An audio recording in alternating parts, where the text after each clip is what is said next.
இதுக்கு என்ன காரணம்? கஞ்சா போதை பொருள் எல்லா பக்கமும் தாராளமா விற்பனை ஆகுது.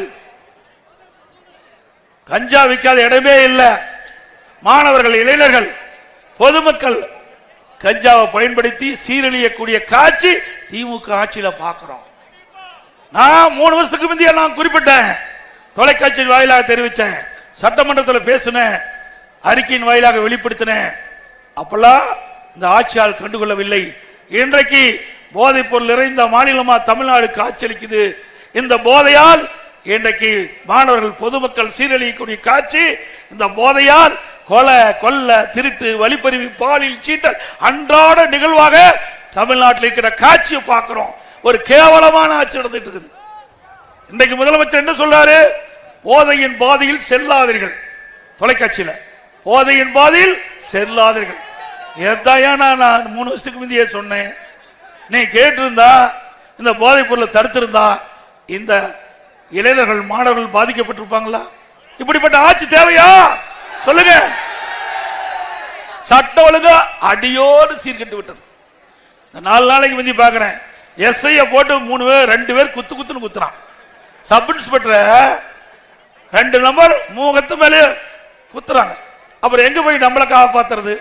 அந்த எஸ்ஐ அவர் காப்பாத்திக்க முடியல. நேற்றைக்கு முன்தலம் மணல் கொள்ள ஒருவர் மணக்கொள்ளை தட்டி கேட்கிறார், மணல் அல்லது தவறு என்று.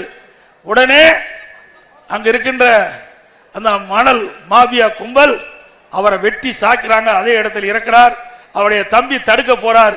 அவரும் படுகாயமடைந்து மருத்துவமனை சிகிச்சை பெற்று வருகிறார். அவருடைய தாயார் சிகிச்சை பெற்று வருகிறார்.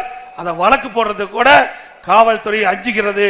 இந்த ஆட்சியாருடைய ஆணவத்தால், அதிகாரத்தால் அதை கூட தடை செய்கின்ற ஆட்சி திமுக ஆட்சி.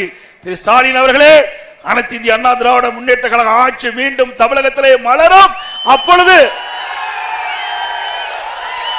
இந்த கோர சம்பவம், கொடிய சம்பவம், இதை வேடிக்கை பார்த்து கொண்டிருந்த அந்த மாவட்டத்தில் இருக்கின்ற காவல்துறை அதிகாரி, மாவட்ட ஆட்சித்தலைவர், ஆர்டிஓ, தாசில்தார், வருவாய்த்துறை, கிராம நிர்வாக அதிகாரிகள், அங்கு இருக்கின்ற இந்த துறைக்கு சம்பந்தப்பட்ட அத்தனை பேர் மீதும் விசாரணை கமிஷன் அமைக்கப்பட்டு சட்டத்தை முன் நிறுத்தி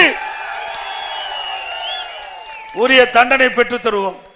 பிளே ஸ்டோர் மற்றும் ஆப் ஸ்டோரில் இருந்து பாலிமர் செயலியை QR கோடு மூலம் பதிவிறக்கம் செய்யுங்கள்.